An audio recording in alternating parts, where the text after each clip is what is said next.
Olá, vou-vos apresentar o projeto de Fundamentos de Programação 2425, chamado 4 balões em linha, que vai ser baseado neste jogo, que penso que muitos conhecem, chama-se 4 em linha, em que temos dois jogadores, um tem as rodelas amarelas, outro tem as rodelas vermelhas. As rodelas são introduzidas neste tabuleiro por cima e caem até ao ponto onde podem cair, não é? Neste caso, se eu colocasse aqui uma rodela vermelha, ela iria cair até aqui. E o objetivo é formar 4 rodelas, formar uma linha com 4 rodelas da mesma cor.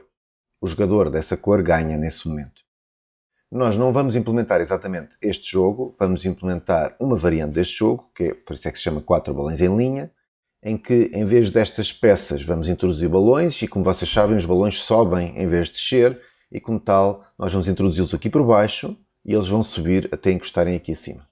Ou seja, o jogo é parecido com este, mas com a gravidade invertida, se quiserem.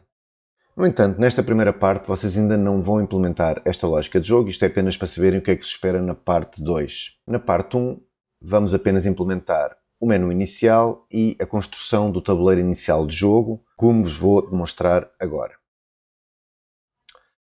Então, quando arrancam o vosso programa, ele deverá mostrar este ecrã que estão aqui a ver, tal e qual como está aqui. Notem que isto vai ser validado pelo Drop Project e o Drop Project é extremamente minucioso e rigoroso naquilo que vocês implementam. Como tal, deixo aqui a dica já, isto é uma quebra de linha, depois esta linha, depois há aqui outra quebra de linha, depois este menu e finalmente há aqui uma quebra de linha e no final fica aqui à espera que o utilizador introduza uma das opções que ali estão.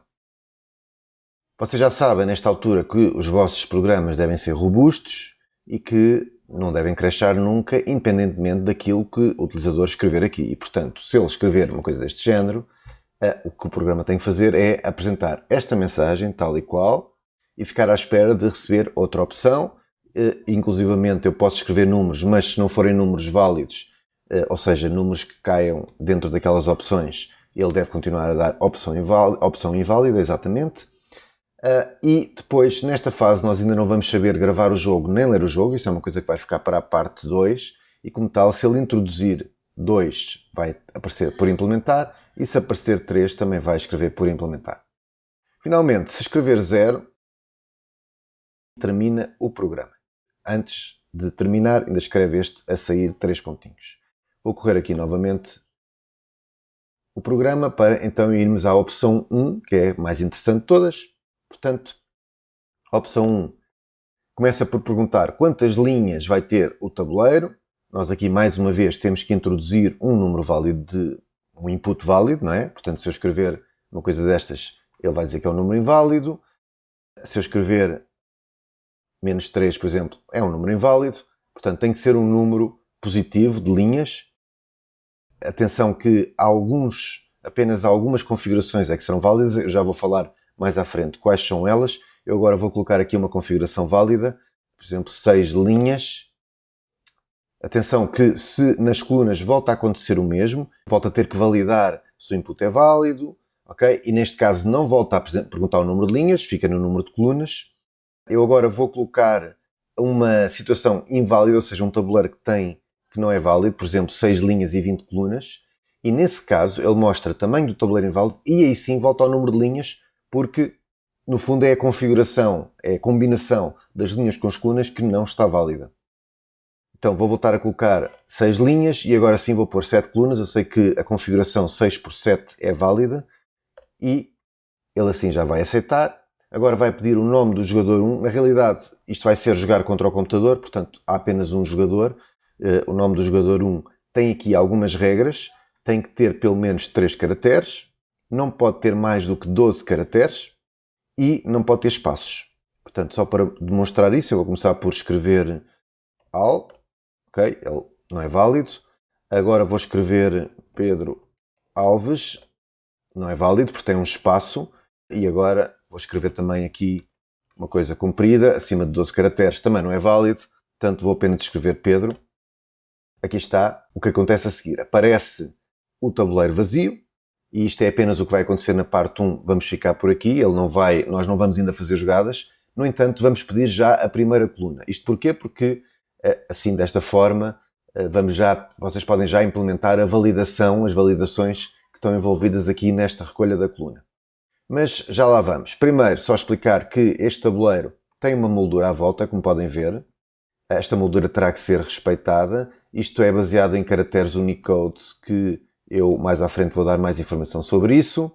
Depois temos aqui a primeira linha, que tem 13 espaços, se repararem. Depois tem um pipe, depois tem mais 13 espaços.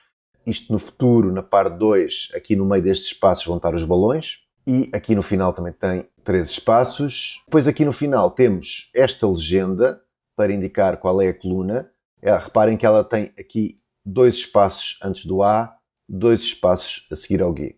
Okay? Queria chamar a atenção de forma a isto ficar tudo alinhado. Notem que este caractere é diferente deste caractere. Okay? Obviamente este canto é feito através deste caractere, este canto é feito através deste caractere.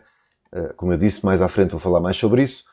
Aqui aparece o nome do jogador que foi introduzido, aparece qual é o tabuleiro que estamos neste momento a trabalhar, um tabuleiro 6x7, e pede qual é a coluna.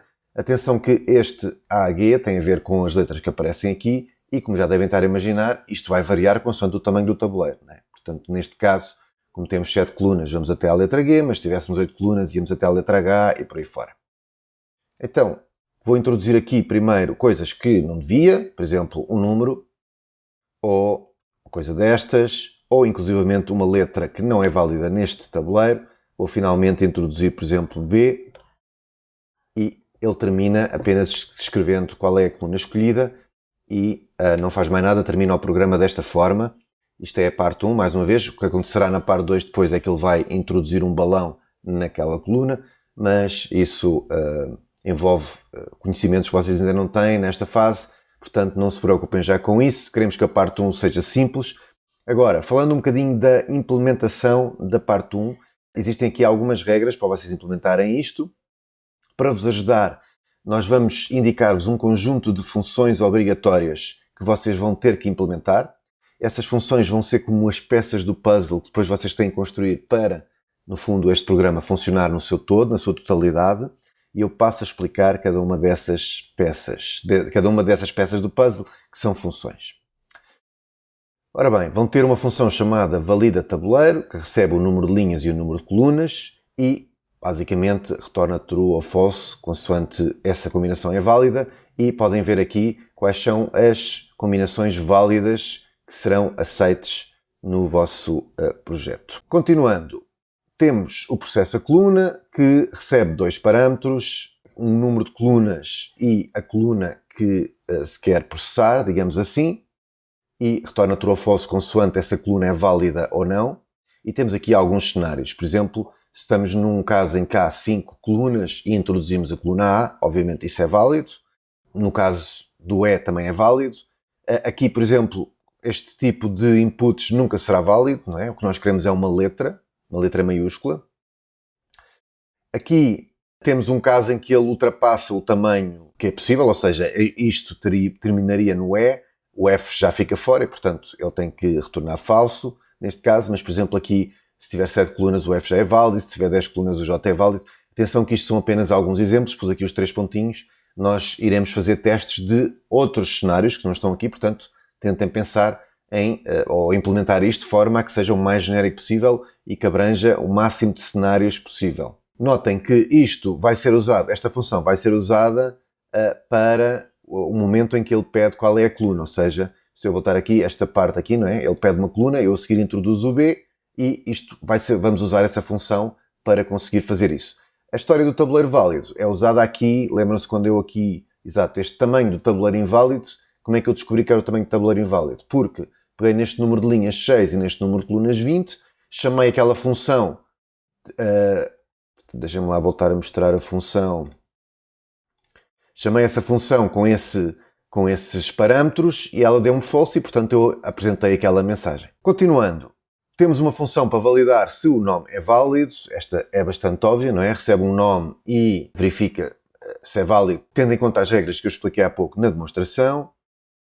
Temos também uma função cria topo tabuleiro, que é responsável apenas por criar esta parte que podem ver aqui. Atenção que esta função recebe o número de colunas, porque isto obviamente vai depender do número de colunas do tabuleiro. e pus aqui esta nota para terem atenção que, apesar dos tabuleiros válidos serem apenas aqueles 3 que eu mostrei há 2 slides atrás, estas funções devem ser genéricas o suficiente para trabalhar com qualquer tamanho de tabuleiro. Deixo aqui esta dica. 2 destes códigos Unicode que aqui estão correspondem a 2 destes caracteres. No entanto, vocês vão precisar de 3 caracteres. Vão precisar de saber qual é este caractere, qual é este caractere, que é igual, que se repete depois, não é? E depois qual é este caractere. Vão ainda precisar, para desenhar o tabuleiro mais à frente, de este caractere. Ou seja, vão ter que descobrir os códigos Unicode de 4 caracteres. Deixo aqui estes 2 já para vos guiar, porque os outros estão junto a estes. Foi explicado já nas aulas teóricas o que é isto do Unicode, como é que conseguem encontrar os códigos Unicode dos caracteres, portanto, revejam essa aula para conseguir fazer esta parte. Depois temos aqui mais uma função que é mais ou menos parecida com a anterior, um bocadinho mais complicada, que é para criar a legenda, aquela legenda que aparece em baixo do tabuleiro, que basicamente recebe outra vez o número de colunas e retorna não agora o topo, mas sim a parte que aparece cá em baixo, que são as letras. Notem que há aqui 2 espaços em branco antes do A e 2 espaços em branco a seguir ao F. De resto, obviamente, isto tem que variar consoante o número de colunas que aqui estão e, mais uma vez, deve funcionar para qualquer número entre 1 e 26. Agora já percebem porque é que colocamos aqui este 26, é para o caso em que chegamos ao Z, digamos assim. Porque se colocássemos até 100, a certa altura as letras do abecedário não eram suficientes, não é? E tínhamos que começar a criar aqui outras combinações, ficava mais complicado. Portanto, vamos simplificar e vamos assumir que isto vai só até 26. Finalmente, chegamos talvez à função mais difícil e mais importante, que é uma função que permite criar o tabuleiro. Esta função recebe o número de linhas e o número de colunas e recebe, opcionalmente, o mostra-legenda. Isto foi dado nas aulas, as funções podem receber parâmetros opcionais, verifiquem como é que isso se implementa. O que isto significa é que se eu não lhe passar o mostra-legenda, a função tem que funcionar à mesma, apenas se eu puser o número de linhas e o número de colunas, ela tem que funcionar à mesma, sendo que nesse caso vai assumir que é para mostrar a legenda. Portanto, neste caso ele está a mostrar a legenda e eu podia ter chamado isto com apenas o número de linhas e o número de colunas correspondente a este tamanho. Ou então podia ter passado um true aqui no terceiro parâmetro. Para este caso, eu tenho obrigatoriamente que passar um false no terceiro parâmetro. Pronto, em relação ao tabuleiro, eu já expliquei um bocadinho o que é que acontece. É importante que vocês tirem partido das 2 funções anteriores que eu falei anteriormente para criar esta, ou seja, não vão voltar a criar o código para fazer isto.